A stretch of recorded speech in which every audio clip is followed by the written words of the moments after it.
Hello and welcome back to the Hot Seat with Holly McGinnis. If you don't know yet, I am Holly McGinnis. I'm a licensed independent clinical social worker and a licensed substance use disorder professional in the great state of Washington. Not afraid to say that, that's for sure. So, our first episode in the parenting series was about when they're little. You know, Paw Patrol, back when I'm going to date myself a little bit, but back when I had young kids, it was Blue's Clues, Barney, Sesame Street, always. I was the first generation on Sesame Street, so that tells you how long that's been around. All those fun things that they get into. I had a kiddo that was into Thomas the Tank Engine and all those fun things. They wear cute clothes, they play, birthday parties, all this fun stuff. And then they hit double digits in their age where you go, whoa, wait a second, slow down. But things start to change. They might be getting a little moody. Might be getting a little bit of a pushback when you want them to do something. Might start getting some eye rolls. Might start getting some stomping. Oh, and my personal favorite, slamming doors. That didn't last long because I threatened to take the doors off. And all those things are happening and you suddenly realize, guess what? Adolescence is here. They do get moody. They start challenging authority. And that's what they're supposed to do. This is also a time when they're growing again. They're physically growing and their brain is growing. This part right up here. And it can be really hard to realize that they're going through as much growth and change as they did in those first few years of life when they were just babies and all the, everything was wiring up. Well, we're wiring up for adulthood now. You notice, and if you remember when you were an adolescent, they sleep a lot. They like to sleep in. Of course, they also like to stay up really late. They start getting interested in dating, whether it's the opposite gender or the same gender. They start exploring their sexuality. And they're trying to figure out how the world works. So, buckle up. We're going to talk about being a parent to an adolescent. So adolescence, like I said, is the second biggest time of brain growth. You have so much going on. The frontal lobe is associated with all the adulting things we do. Having forethought, future thinking, planning, all those kind of things, making decisions that are good or bad for themselves. And as we started talking about last show, we talked about something called attachment theory. And we talked about how giving your children the space to talk about what they're thinking and feeling builds consistency, builds resilience, and builds intelligent children. Children that can go out into the workforce and be good at those things. A lot of times it's referred to as the second toddlerhood, especially those early years. Why? Because it's all about them. The eye rolling, all of this stuff. The eye rolling, the door slamming, I don't want to, all that kind of stuff. I want this, I want that. Why can't I have that? Because this person has that. Why are the rules like this when I want them to be like this? Yeah. They just don't do that. They can't tell you that as toddlers because they just look at you and go, no, and throw themselves on the floor. Not unheard of for a teenager to do that, but they don't usually do that. Early adolescence is where we start to see more responsibility, Earning privilege is what I like to call it. Again, going back to the idea of attachment theory, they have you there for constant base touching. And part of earning responsibility or earning privilege is getting responsibility. You start having conversations about more screen time. You start having conversations about video games. You start having conversations about social media. You start having conversations about communicating with your friends. When I was an adolescent, many moons ago, we were on the phone all the time. My family got call waiting because of me. And that, but now everybody wants their own phone. And for a lot of us, that's very handy. You have a kid who's in sports, you have a kid who's hanging out with other people. But smartphones become the issue a lot of times.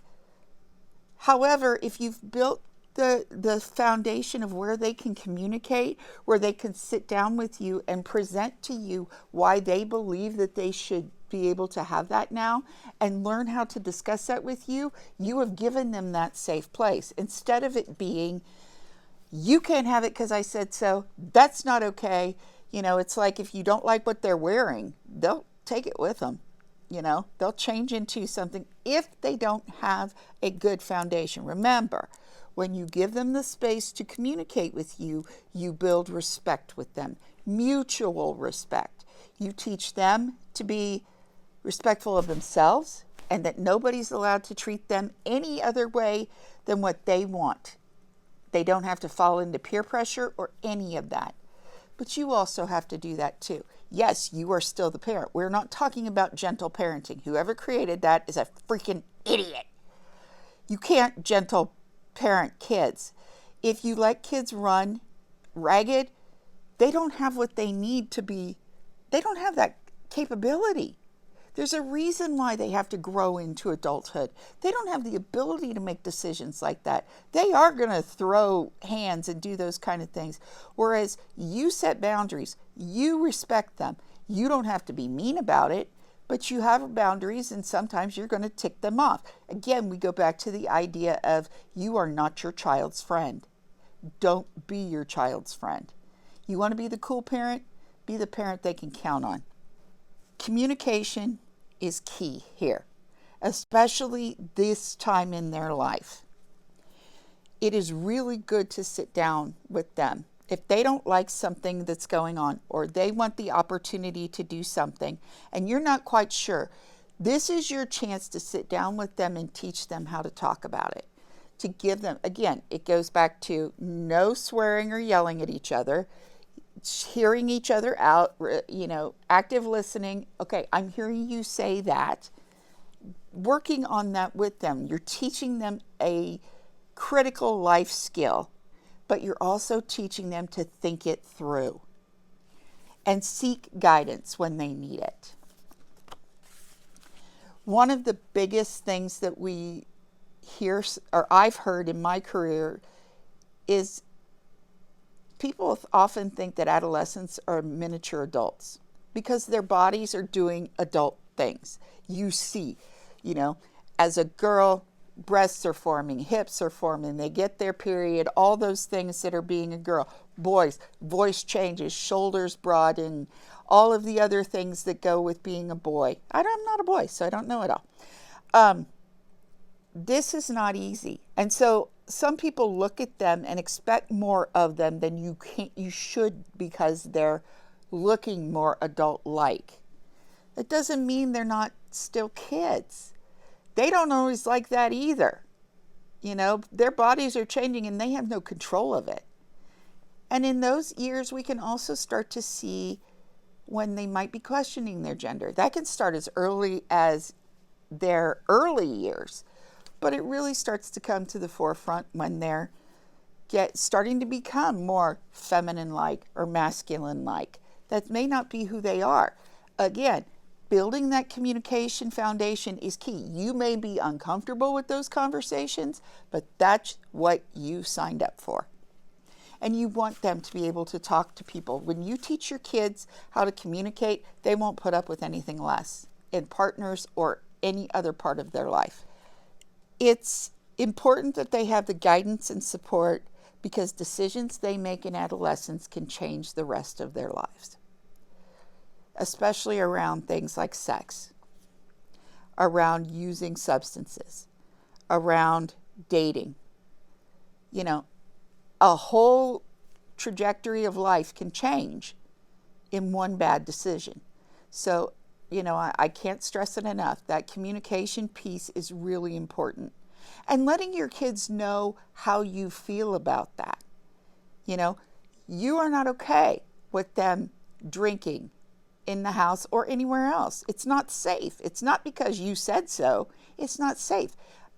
using substances damages a developing brain. Having worked in substance use, if I have someone who tells me they've been using since their adolescence, this part of their brain stops developing.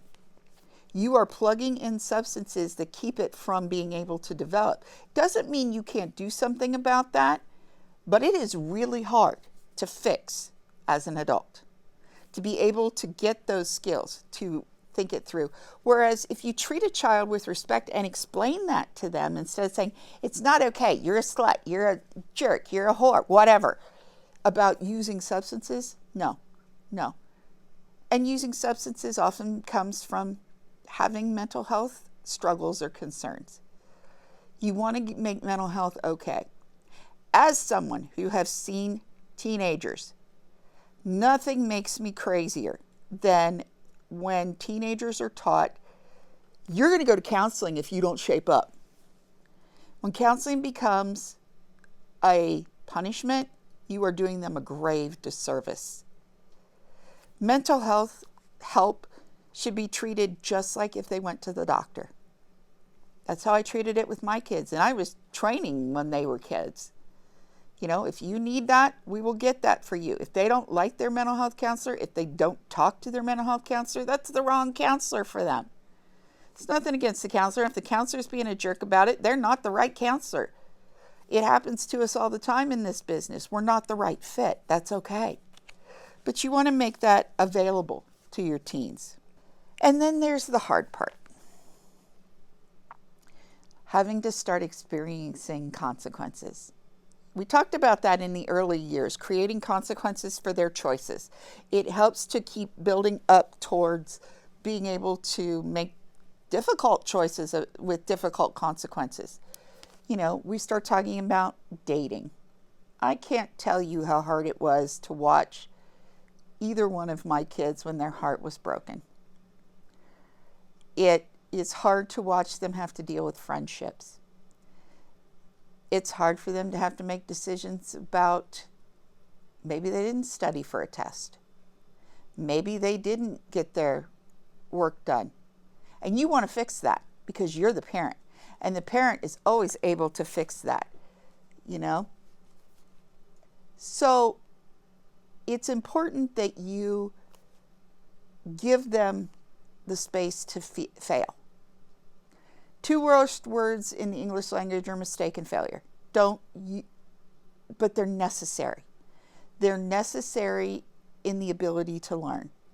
We don't really worry about it when they're younger, but when they get older, it's got to happen. So give them the space. Give them the space to solve a problem themselves. If something's going on at school, they're being picked on, they're having a problem with a teacher, the first question you ask, because I get you, I would go barreling into that school, my redneck would be like, who the do you think you are messing with my kid? But you also have to give your kid the opportunity to vent and not necessarily fix it for them. So the best question to ask is, do you want me to do something? If they say yes, do it, but don't go redneck on it. If they say they want to try first, let them. Those are experiences they need to have.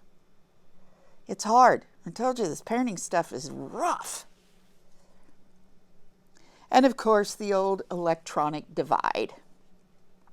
You know, these kids, teenagers of this age, you know, my kids were coming up just as the internet was becoming something for them, when social media was just starting to become something for them. Today's adolescents, you know, I've heard of them referred to as iPad babies. And that's somewhat true. But technology is a double-edged sword. Streaming, you know, I love streaming. That's pretty much what we do at my house. But you don't know what's going on. It's just like when we were teenagers and we were going over to our friend's house and watching rated-R movies and not telling our parents. Phones are tough, you know. Have controls on those phones. Have tracking on those phones. Do you pay the bill? You have the right to do that. And a lot of kids will be okay with that. So you know where they're at. And you can get to them quickly if they need help. Have a plan, you know. My kids were, I gave them full permission to make me the meanest mommy on the planet. If something was going on with their friends or friend group that they weren't comfortable with, they didn't want to do, they didn't want to be a part of, I'd be like, tell them I said you couldn't. Tell them I will bust your ass 50 ways to Sunday if you do it. Make me look like an evil villain. I got no problem with it. Now, fortunately, my kids chose friends who I actually knew, and who, if my kids weren't going to do it, my kids didn't have a hard time. But there were a couple times here and there where mom being the bad guy was perfectly appropriate just to deal with the situation. Kids begin using computers early in their academic life, and they're great. I think that they are a wonderful thing. I know particularly my youngest was coming up, I got a typing program because my youngest was a learning disability called dysgraphia. So handwriting was hard, but typing, yes. So they did those kind of games. There are games that they can learn on. I remember we had an N64. We had this Elmo game that my oldest liked to play. There's nothing wrong with that. Don't use technology. Just have management on it. There's nothing wrong with you being able to turn off the internet if you need to. If they're not going to respect the boundaries, shut it down. If they're not going to, change the password. They think they're all hot snot, change the password on the internet. That'll be a little bit, they won't like that very much. Use that as a step discipline approach. And the other thing I tell people, and if there are teenagers watching this, they're going to be so upset with me, but I don't care. My kids and I had the passwords. I had the passwords to every bit of their social media. Did they have privacy? Yes. The response was, you give me the passwords, don't do anything to make me have to use them, because I will shut them down. And they never did. I was very lucky in that. Of course, I was also checking them. I Facebook stalked them quite a bit.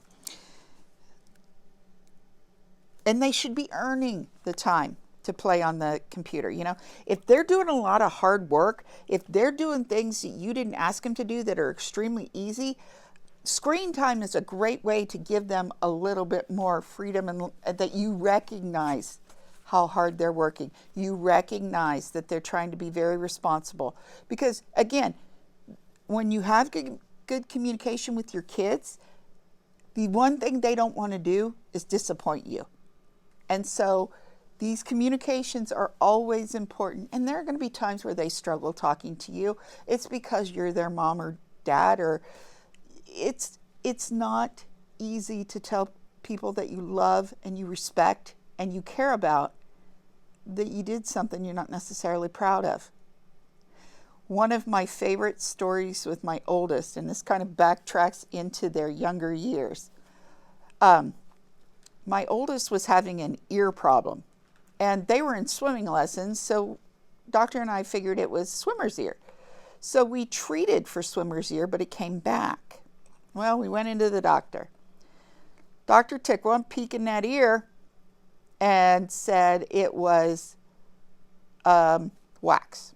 And what they were going to have to do was flush it out. Now, I wasn't real happy with the doctor, because the doctor got out this giant metal syringe-like thing with the, old school, looked like a shot thing with two metal and And my oldest, and they put kind of a heavy waterproof, like an apron or whatnot when you get your hair cut. And my oldest wasn't having it. So they're trying to rinse it out. You can't do this to me. Don't do this. I don't like this. They are so upset. So whatever it is finally comes out, and they look at it, and they kind of look at it funny, and they hand it to me. And I'm like, that's a rivet. And what had happened was my oldest took a rivet off a purse strap and stuck it in their ear, and then didn't tell me. So that's what was causing the pain. And my oldest is just like, very upset about the whole ordeal. And I said, why didn't you tell me?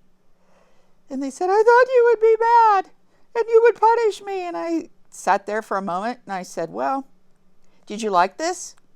No. Are you ever going to do it again? No. They were about 5 years old when this happened. I said, well, I think you've been punished enough then. That's how you build good communication with your kids. And they never did it again. So it's kind of funny. But those are one of those core memories that I have. And, you know, you have to do those things to be able to create that space. Do not let them have digital media without your supervision. Access the computer, access the phone, know what they're doing. That's your job.